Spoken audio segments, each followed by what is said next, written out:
Good morning, good day po sa ating mga online viewers sa simbahan. So right now, just want to invite you sa pag-praise kay God, pag-worship kay Lord, and you can worship the Lord in your own place right now. At samahan po kami. One,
Sitwasyon, di kayo tuloy.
para ma-exercise natin yung faith natin. Welcome, difficulties, and challenges. Faith grows through testing.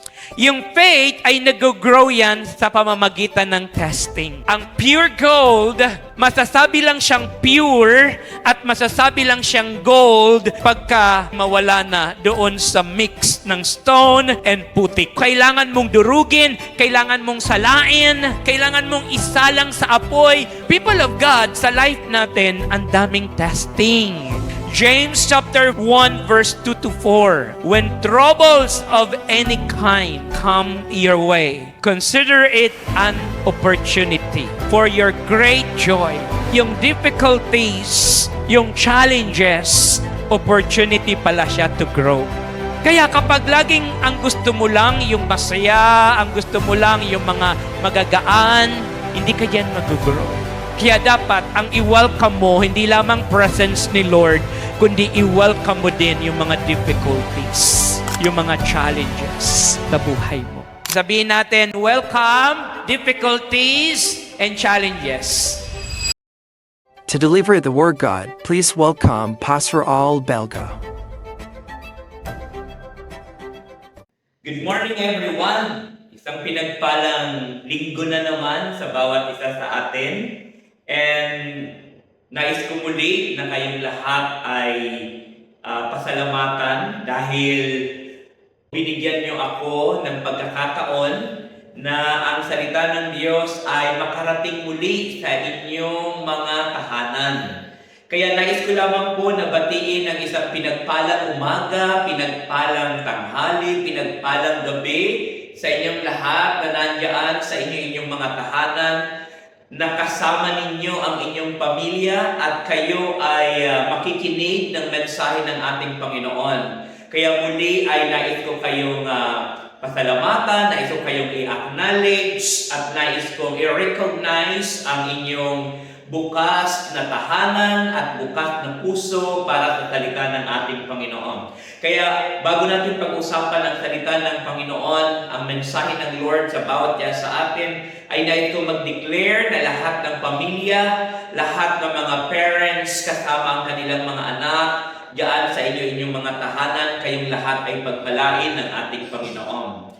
Ngayong umaga ay excited ako muli na dalhin sa inyong tahanan itong mensahe ng ating Panginoon. Pero bago ko ito sabihin sa inyo, bago natin pag-usapan, ay nais ko muna kayong kumustahin. Kumusta po kayong lahat diyan?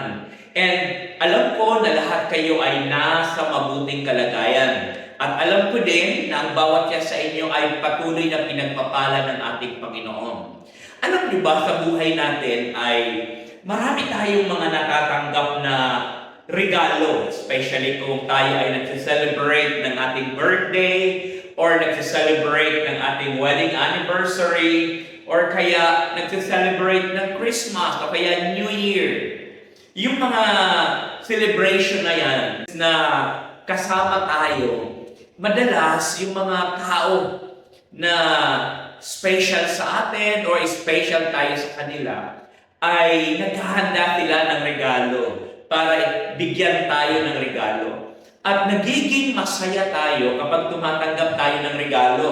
Or kaya minsan kahit na hindi tayo yung tumatanggap, tayo naman yung naggagaya, tayo yung naghahanda ng regalo, nagiging masaya tayo. Dahil alam natin na yung tatanggap nito ay magiging masaya. Pero alam nyo ba, sa dami-daming regalo na ating tinanggap, maybe yung iba sa inyo ay nakatanggap na ng very expensive gift. Maybe yung iba sa inyo ay nakatanggap na ng regalo na sasakyan. Yung iba siguro sa inyo ay nakatanggap na ng mga mamahaling regalo tulad ng mga alahas. Yung iba sa inyo malamang ay nakatanggap na ng isang regalo na napakagandang bahay sa isang kilalang subdivision.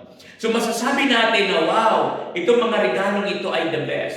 But today, ang regalo na ibibigay sa atin ng ating Panginoon ay higit sa lahat ng mga regalo na iyong tinanggap. Sapagkat ang regalong ito ay tinatawag na the greatest gift of God.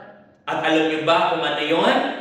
The greatest gift of God for us is salvation. So today, yun yung pag-uusapan natin. Na ang the best na regalo na pwedeng matanggap ng isang tao habang siya'y nabubuhay sa mundong ito ay ang pagkalooban siya ng kaligtasan na mula sa ating Panginoon. Yun yung the best na regalo. At sa Bible, mayroong isang tao na nakatanggap ng ganitong uri ng regalo. Actually, hindi lang siya. Bagkus nagsimula sa kanya hanggang ang regalong ito ay tinanggap din ng kanyang pamilya. Kaya sa umagang ito ay dalhin ko po kayo at samahan ninyo ako sa Acts chapter 10 from verse 1 hanggang verse 8. Acts or sa Tagalog ay Gawa chapter 10 from verse 1 to 8. In Caesarea, there lived a Roman army officer named Cornelius, who was a captain of the Italian regiment. He was a devout, God-fearing man, as was everyone in his household. He gave generously to the poor and prayed regularly to God.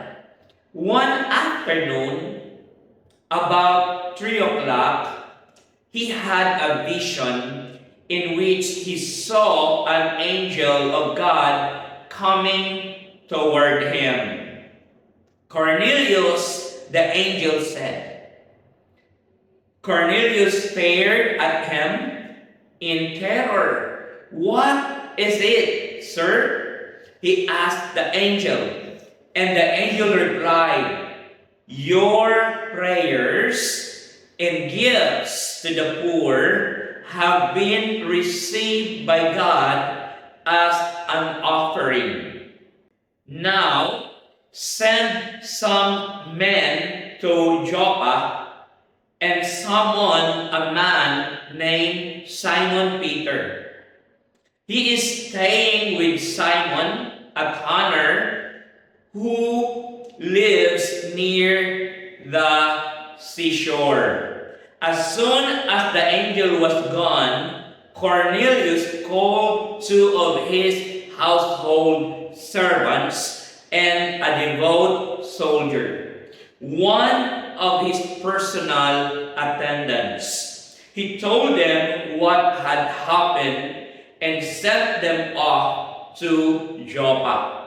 So, para mas lalo natin ma-appreciate yung mga verses, pahintulutan niyo po ako na ipaliwanag muna sa inyo yung pinaka-background ng ating mga verses na binasa.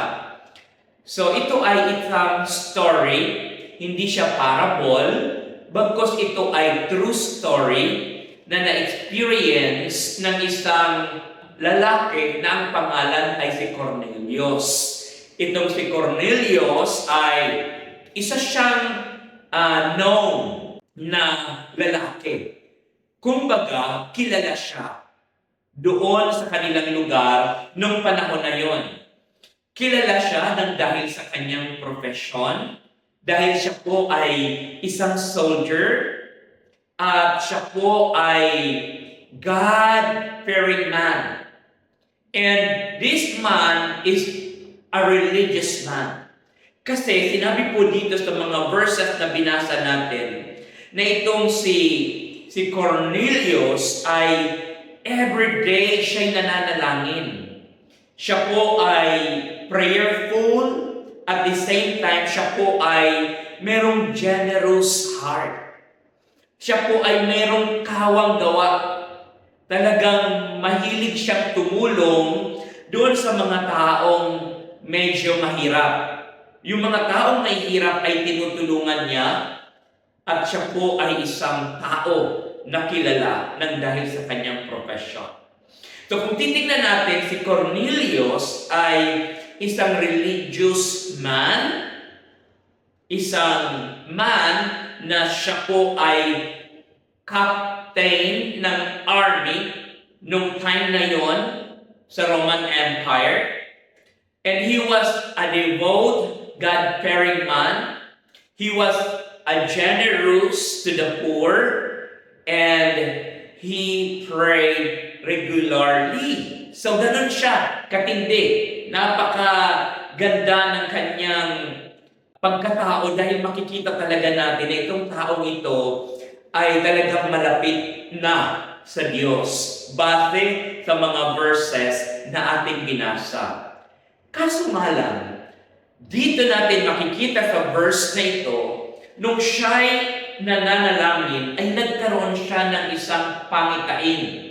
Ibig sabihin ng pangitain, ito ay vision at tinanggap niya na siya ay nananalangin. Ibig sabihin, natanggap niya yung vision na siya ay gising. So hindi po siya nananaginip, hindi po dream, bagkos ang sabi sa binasa natin ay vision. At doon sa kanyang vision ay mayroong anghel na nagsalita sa kanya at tinawag ang kanyang pangalan. At inutusan siya na papuntahin ang kanyang servant doon sa Joppa at hanapin si Simon Peter or si Pedro. Bakit kaya pinapahanap ng anghel or bakit kaya pinapapunta ng anghel yung servant ni Cornelius kay Simon Peter? Kasi alam natin that time na si Simon Peter ay siya ay faithful disciple ni Jesus Christ.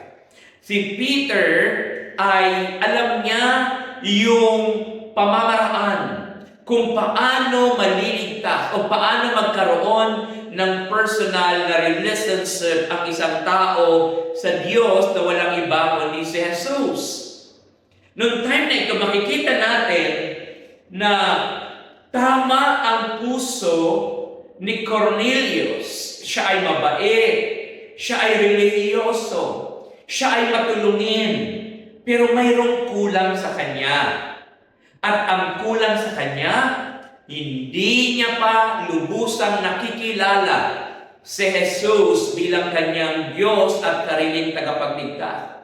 At dahil hindi pa niya lubusang nakikilala si Jesus at hindi niya pa tinanggap bilang kanyang Diyos at sariling tagapagligtas, ito na lang ang kulang sa kanya kung bakit pinuntahan siya ng anghel at inutusan siya ng anghel na puntahan sa Joppa itong si Peter para si Peter ay pumunta sa kanyang tahanan at maipaliwanag sa kanya ang kahalagahan ng pagkakaroon ng buhay na walang hanggan at maipakilala sa kanya na tanging si Jesus lamang ang pwedeng magbigay sa kanya ng buhay na walang hanggan.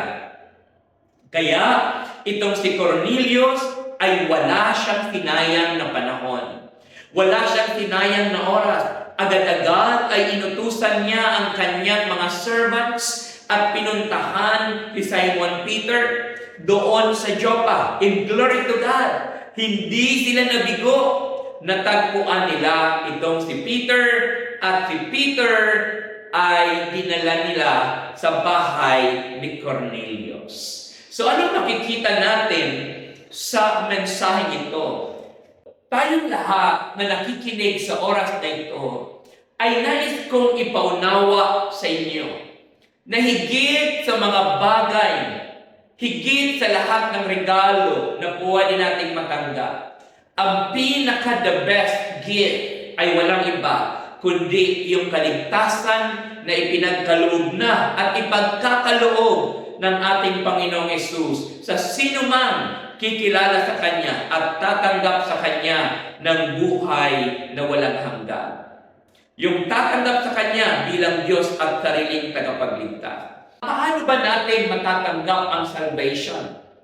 So kung nandyan ka, tatay, nanay, yung mga anak, maganda na ang buong pamilya ay makarinig. Tulad si Cornelius nung dumating si Pedro, lahat ng kanyang mga kasama sa kanyang tahanan ay tumanggap kay Jesus. So ngayon, hindi na story ng pamilya ni Cornelius ang pag-uusapan, kundi pamilya na natin.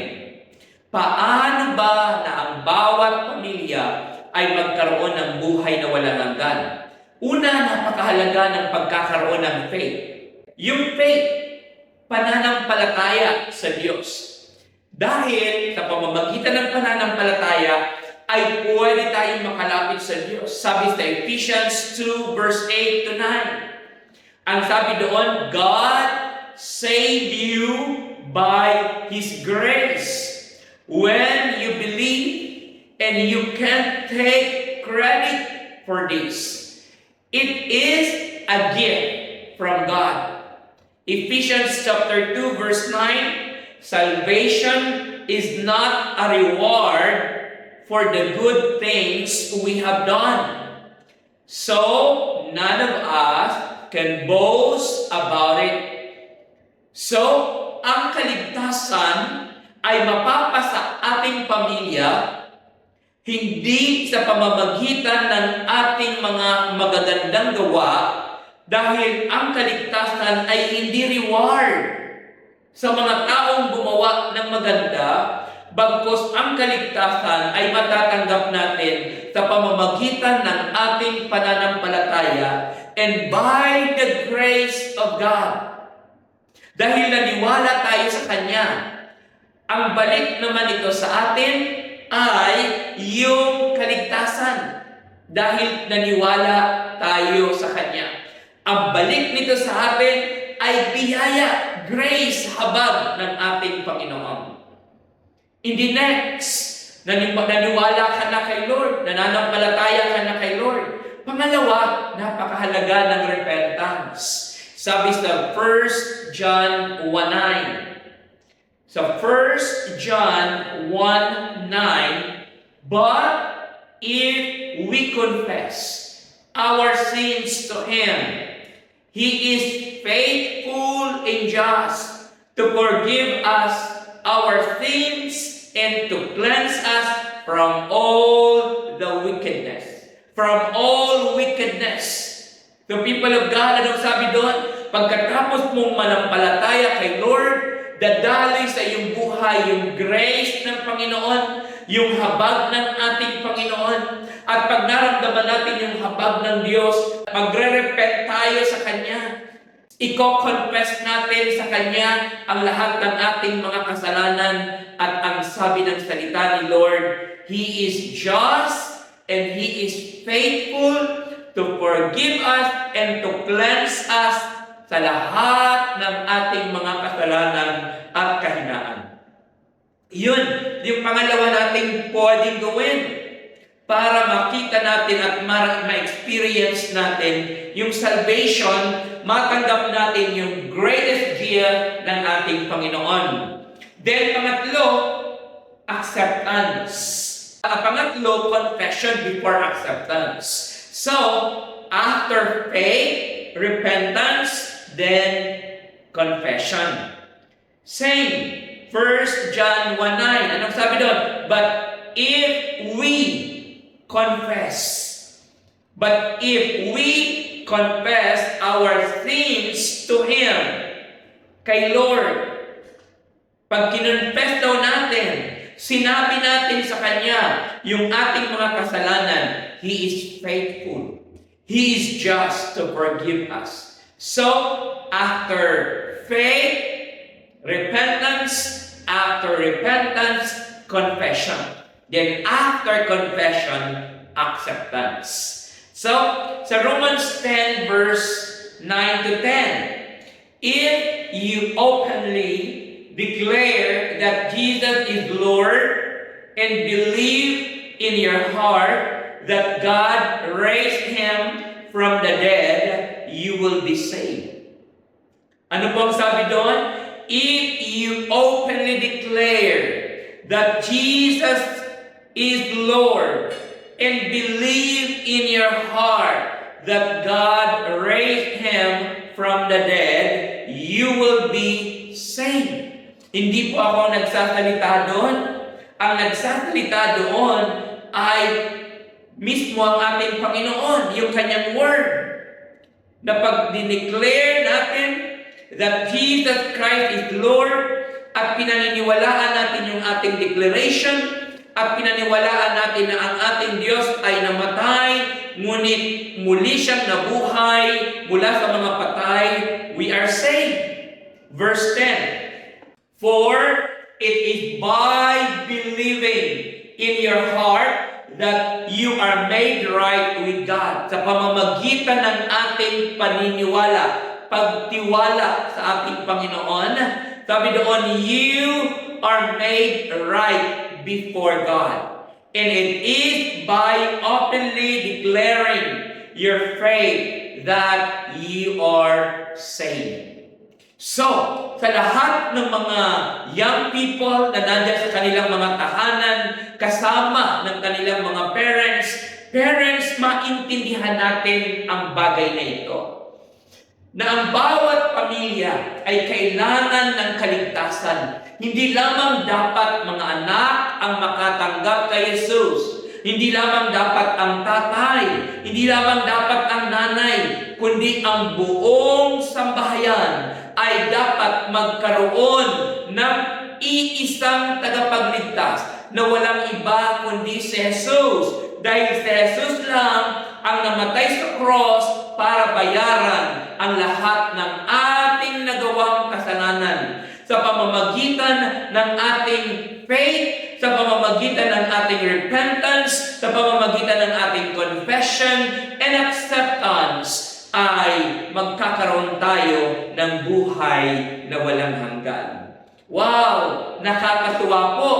Nakakatuwa po, people of God, sapagkat ang naririnig nating mensahe today, although ito ay basic, although ito ay, kung titignan natin at papakinggan natin, ay pinaka-basic sa lahat ng mensahe, pero ito yung pinaka-importante at pinaka-foundation ng ating relationship sa ating Panginoon. Hindi ka pwedeng magsimula sa Diyos na nalalaktawan mo ang bagay na ito. So, ang tanong ngayong umaga, how does salvation come to man? Paano ba talaga makakarating yung salvation sa ating mga buhay at sa ating pamilya? Gusto ko ulit basahin yung Acts chapter 10 verse 3 to 4. One afternoon, about 3 o'clock, he had a vision in which he saw an angel of God coming toward him. Cornelius, the angel said. Cornelius stared at him in terror. What is it, sir? He asked. The angel replied, your prayers and gifts to the poor have been received by God as an offering. So, how does salvation come to man? How does salvation come to your family, to your household? Number one, gusto kong sabihin sa inyo that number one, God Himself desires this to you. Ang kaligtasan, nung tayong lahat ng mga tao ay nahiwalay sa Diyos, totally namatay yung ating spiritual na kalagayan. So hindi na hinanap ng tao ang Diyos. Kaya nga ang sabi ng salita ng Panginoon, walang taong naghanap sa Diyos. Kaya ang Diyos na talaga ang humanap sa atin. Kaya tayo magkaroon ng kaligtasan dahil number one, ito yung pinaka-desire.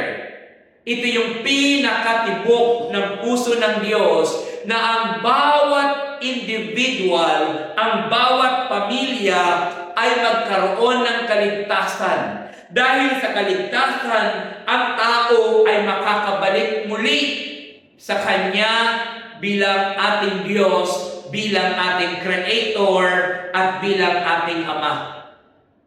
Hindi tayo makakabalik sa Ama. Hindi marirestore yung ating relationship sa Ama at hindi natin mararanasan yung unfailing and unconditional love ng God the Father kung hindi tayo makakabalik kay Jesus Christ. The moment na tinanggap natin si Jesus Christ as our Lord and Savior, magkakaroon ng restoration and reconciliation yung ating puso, yung ating espiritu sa Ama. At makakabalik tayo dun sa kanyang original plan for us. Nakita natin na si Lord mismo ang may desire. Si Lord mismo ang nagnanais na tayong lahat ay hanapin at lahat tayo ay magkaroon ng matagpuan natin muli ang ating Panginoon sa ating buhay. Pangalawa, God will make a way to connect to you. Si Lord mismo ang gumagawa ng kaparaanan upang ang kanyang plano na tayong lahat ay maligtas ay makarating sa atin. Makarating sa ating kamalayan, makarating sa ating tahanan, makarating sa kung saan man ikaw nakatira, dadalhin doon ni Lord ang kanyang mensahe ng kaligtasan. Ipapadala doon ni Lord ang kanyang greatest gift, yung salvation, para lamang makonect muli si Lord sa buhay mo. Ganun tayo kamahal ng ating Panginoon. So imaginein mo yon, people of God. Imaginein mo yon na parang for how many years of your life, parang wala kang time. Siguro yung iba sa atin, mag-a-agree kayo na tumanda na lang kayo pero hindi kayo madalas pumupunta ng church. Or maybe yung iba sa inyo hindi pa talaga pumapasok ng simbahan. Wala talaga kayong time kay Lord. Kasi ang iniisip natin, yung ating pamilya, iniisip natin yung mga sarili nating mga pangangailangan. Pero si Lord, habang tayo ay nag-iisip at gumagawa ng mga kaparaanan para sa lahat ng ating mga pangangailangan, si Lord, walang iba na nilalaman ang kanyang isip, kundi tayong lahat. Tayong mga tao. Kaya gumawa si Lord ng pamamaraan para makonect sa atin. Maalaala natin yung story na binasa natin kanina. Hindi kilala ni Cornelius itong si Simon Peter. Hindi niya alam na si Simon Peter ay disciple ni Jesus. So wala silang personal na pagkakakilala sa isa't isa. Pero si Lord ang gumawa ng kaparaanan. Paano? Mayroon si Lord na inutusan na anghel upang magsalita kay Cornelius through vision. At sa time na yon ay kinuman ng anghel si Cornelius na papuntahin mo ang iyong servant doon sa Joppa at hanapin si Simon Peter. Sinabi na agad yung pangalan ng hahanapin. Sinabi na kaagad yung lugar kung saan hahanapin. Kasi ang nais ng Lord ay mapuntahan ang tahanan ni Cornelius. Kasi ang nais ng Lord ay maligtas si Cornelius. Kasi kahit siya'y mabuting tao, kahit siya ay generous na tao, hindi pa rin siya ligtas kung wala siyang personal na relationship sa ating Panginoon. Kaya nung time na yon, gumawa si Lord ng way para ma-connect si Cornelius kay Peter, si Peter kay Cornelius, at sa pamamagitan ni Peter, ma-connect si Cornelius sa totoong Diyos na walang iba kundi ang ating tagapagligtas na si Jesus. Wow! Yun mo, doon natin ma-appreciate si Lord kung gaano tayo kahalaga sa Kanya.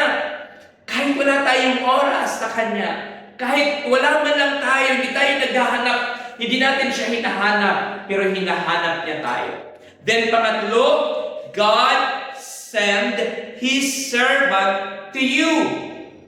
Balikan natin yung story.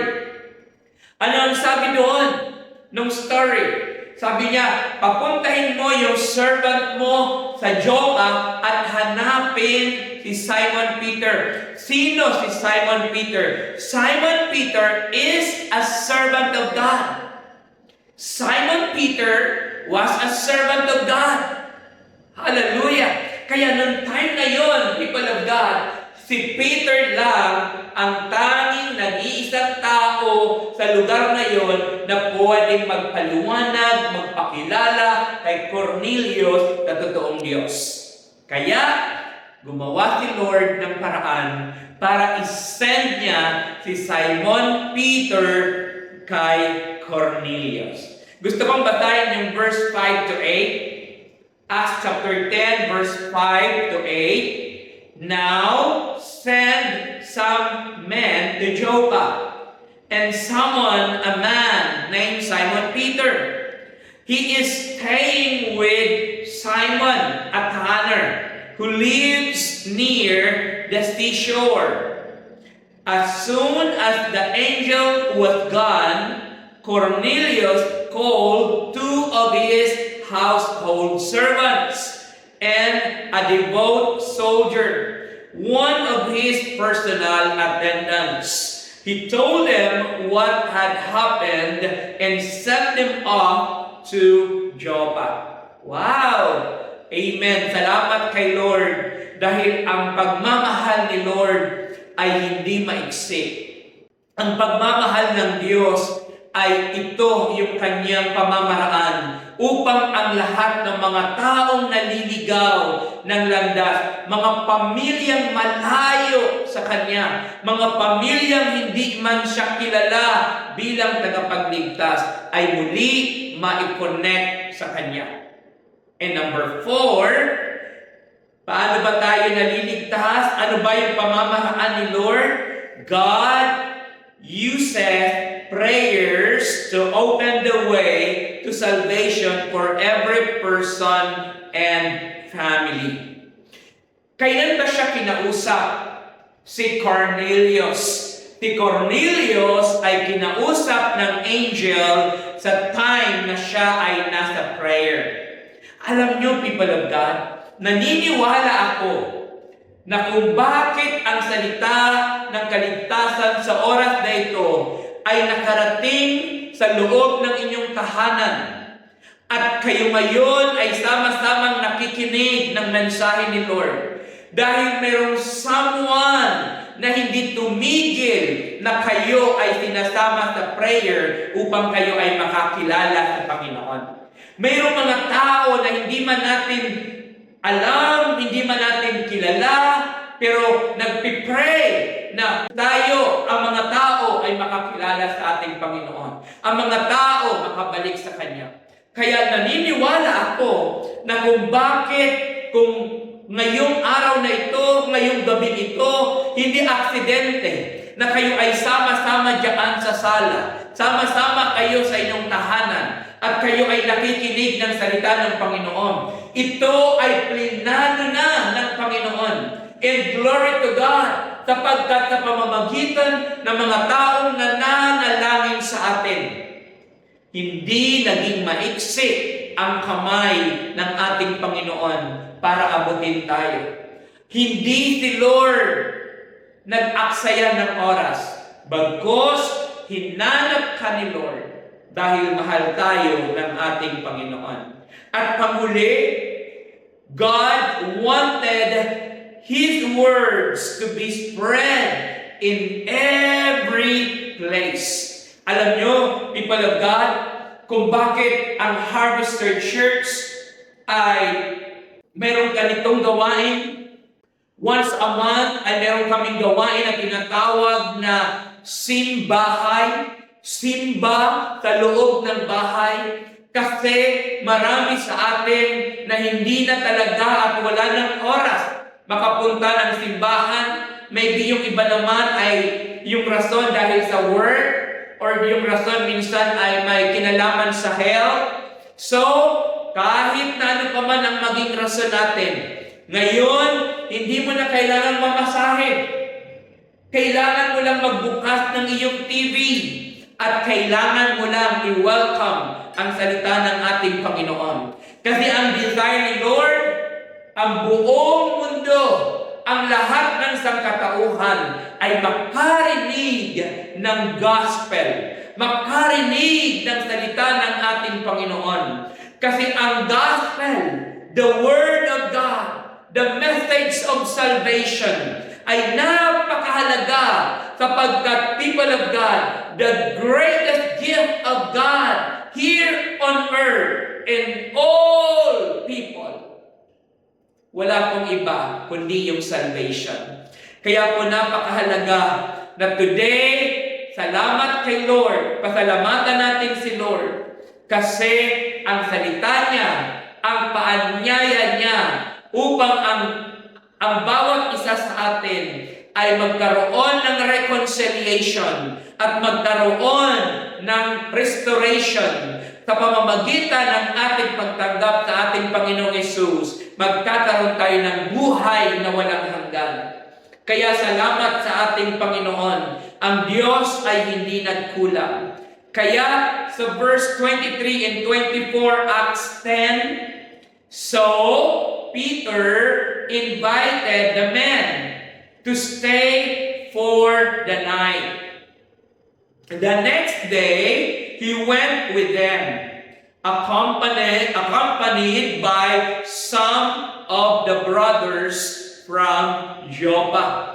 Pagdating sa verse 23 and 24 ng Acts chapter 10, sumama po si Peter doon sa mga servants ni Cornelius at nagsama pa siya ng iba pang mga believers. At sila ay pumunta sa tahanan ni Cornelius. At nung time na yon, ano po ang nangyari? Napakaganda. Dahil that time, they arrived in Caesarea. The following day, Cornelius was waiting for them and had called together his relatives and close friends. Nung dumating na si Simon Peter sa kanyang tahanan, nagulat, hallelujah, nakakatuwa. Bakit? Sapagkat hindi lamang si Cornelius ang umupo para makinig sa mensahe ni Peter, bagkus ginamit ni Cornelius ang kanyang tahanan upang i-invite ang kanyang mga relatives at ang kanyang mga kaibigan upang sila din ay makarinig ng mensahe ng kaligtasan. Kaya po, ang purpose ng simbahay ay ang inyong tahanan ay magamit mo din, na ang iyong sala ay ma-invite mo din once a month ang iyong kapitbahay, ang iyong kamag-anak, ang iyong kaibigan, para ang iyong tahanan ay magamit ng ating Panginoon sa maraming tao na nangangailangan ng kaligtasan. God will make a way for all men to hear the message of salvation. We, as believers, do not hinder this. God is ready to harvest. We, as harvesters, let us go to the harvest field to harvest them. Tayo mga harvesters, tayo mga leaders, ang una nating i-priority na dalhin sa kaligtasan ng ating Panginoon ay walang iba kundi ang ating pamilya. Kaya mga kabataan, mga mommy and daddy, dalhin ninyo ang inyong mga anak sa kaligtasan na ino-offer ni Lord. Dalhin natin yung ating magulang sa kaligtasan ng ating Panginoon. There are a lots of Cornelius doing good works and praying, yet are not saved. Praying that all Peter, meaning all believers, will be willing to go and win the Cornelius. Maraming mga taong relihiyoso ngayon. Ang daming mga taong napaka-generous na mga puso. Napaka-religious na mga tao. Pero people of God, hindi po sapat ang kabaitan at ang ating pagtulong sa kapwa ay maganda yon. Pero hindi yon ang pamamaraan upang tayo ay maligtas. Dahil ang tanging paraan upang tayo ay maligtas ay tanggapin si Jesus bilang ating Diyos at paniwalaan na siya'y namatay para sa ating mga kasalanan.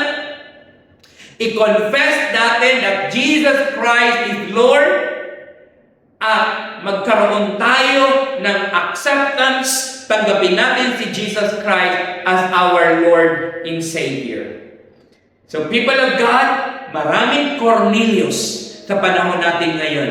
Pero salamat kay Lord, marami rin Peter ang nandiyan sa bawat sambahayan na talagang siya din ang ginagamit ni Lord upang maghanda, upang i-prepare ang inyong sala, ang inyong tahanan, ang inyong breakfast, ang inyong lunch, ang inyong dinner, para makinig ng mensahe ng ating Panginoon. So, 4 na bagay ang kailangan ng bawat pamilya at bawat sambahayan. Salvation, then serving the Lord together as family, and then prayer altar to every family, and Word of God in every home. Kaya salamat, we appreciate you. I declare more blessing sa inyong family at sa inyong tahanan dahil pinapasok niyo po ang salita ng ating Panginoon. Kaya, salamat kay Lord dahil today, mayroon tayong in-exercise natin yung ating faith, nagkaroon tayo ng repentance, nagkaroon tayo ng confession, nagkaroon tayo ng acceptance, and glory to God, sabi ni Jesus Christ, I am the way, the truth, and the life. No one comes to the Father except through me. Yan ang sinabi ni Jesus Christ sa John 14:6. The people of God, ang tanging daan upang ang lahat ng pamilya, ang lahat ng tao ay magkaroon ng buhay na walang hanggan, ay tanggapin si Jesus bilang kanyang Diyos at sariling tagapagligtas. Kaya today, gusto kitang anyayahan na tumayo kayong lahat at hawakan niyo, maghawak-hawak tayo ng kamay at hawakan natin ang kamay ng magulang, ng anak, at today, tatanggapin natin lahat yung greatest gift of God at walang iba kundi salvation. So kung tinatanggap mo si Jesus Christ as your Lord and Savior and your heart is ready to accept Him, sumama ka, sundin mo ang aking panalangin. Ito yung prayer of acceptance. Tanggapin mo ito na mula sa iyong puso. Sumunod po kayo sa aking panalangin. Panginoong Hesus, binubuksan ko po ang aking puso. At sa oras na ito ay umaamin po ako. Marami akong nagawang kasalanan. Bukod sa kasalanan aking minana. Pero sa oras na ito, Panginoong Hesus, ang mga kasalanan ito ay hinihingi ko po ng tawad sa iyo. Dahil naniniwala po ako na ikaw ang Diyos na namatay doon sa krus para bigyan ako ng kaligtasan at kapatawaran ng aking nagawang kasalanan. Kaya sa oras na ito, Panginoong Hesus, inaamin ko po na marami akong kasalanan at hinihingi ko po ito ng tawad sa iyo. At sa oras na ito, binubuksan ko ang aking puso, buong-buo sa iyong harapan. At tinatanggap kita bilang aking Diyos at sariling tagapagligtas. At sa oras na ito, Panginoong Hesus, ikaw na ang maging Diyos ng aking buhay. Ikaw na ang maging Diyos ng aking mga mahal sa buhay. Ikaw na ang maging Diyos ng aming tahanan. Sapagkat naniniwala ako sa iyong sinabi sa John 14:6 that I am the way, the truth, and the life. and no one comes to the Father except through me. Kaya Panginoong Hesus, sa oras na ito, tinatanggap kita bilang aking Diyos at sariling tagapagligtas. Salamat po, at sa oras na ito, iyon na ang aking buhay at ang aking puso, ang aking buong pagkatao ay ibinabalik ko at ipinagkakatiwala ko sa iyong mga kamay. Sa tanging pangalan ni Jesus, Amen and Amen. Nako, kung sumunod ka po sa prayer of acceptance, people of God, ang aking dalangin, hindi po natatapos dyan. Yan ay simula pa lang ng iyong pagtanggap sa Kanya bilang tagapagligtas. Pero kung gusto mong lumago, patuloy na lumago at lumawak at lumalim ang pagkakilala sa ating Panginoon, simulan mo na ngayon na basahin ang Kanyang salita. At simulan mo na mag-desire na ikaw ay makarating sa simbahay once a month or makarating sa church ng every Sunday or makarating sa inyong mga cell group once a week. Marami pong salamat at patuloy kitang pinapasalamatan muli dahil ang iyong tahanan ay naging bukas sa salita ng Panginoon. Marami pong salamat. Pagpalain kayo ng ating Panginoon. God bless po. Ang title po ng aking share is Faith That Moves Finances. So, meron talagang pananampalataya na mamumove si Lord through our faith. So, sabi po dito sa Matthew 17 verse 20, you don't have enough faith. Jesus told them, I tell you the truth. If you had enough faith, even as small as mustard seed, you could say to this mountain, move from here to there, and it would move. Nothing would be impossible. Amen. So, quick testimony lang po. Yung itong verse po nito is, isa din ito sa aking life verse. Kasi po, nung time na kailangan ko nang bitawan yung aking job before, ito yung na-receive ko the word ng Lord sa akin. And sobrang hirap siya kasi nung that time na yun is papuntang December. And na-receive ko to na kailangan kong, sabi nila na kailangan kong bitawan. So yung faith ko na po na yun is sobrang liit lang po talaga. Pero hinakbang ko po yun. And alam niyo po yung balik po sa akin doon ng Lord is naging doble at triple pa po yung ibinigay sa akin ng Lord na salary. Amen. Yung salita po ni Lord talaga is true. And dito po sa verse na ito, may makikita po tayong dalawang pananampalataya. So, ang pinakauna is small faith. So, yung verse na po na ito is, nung time na to, ang kinakausap ni Jesus Christ is yung kanyang mga disciple. And lumapit yung isang babae kay Jesus Christ at ang sabi, Jesus, pwede mo pagalingin yung anak ko? Kasi tinilapit ko ito sa mga disciple ko, pero hindi gumaling. So, yun yung story doon.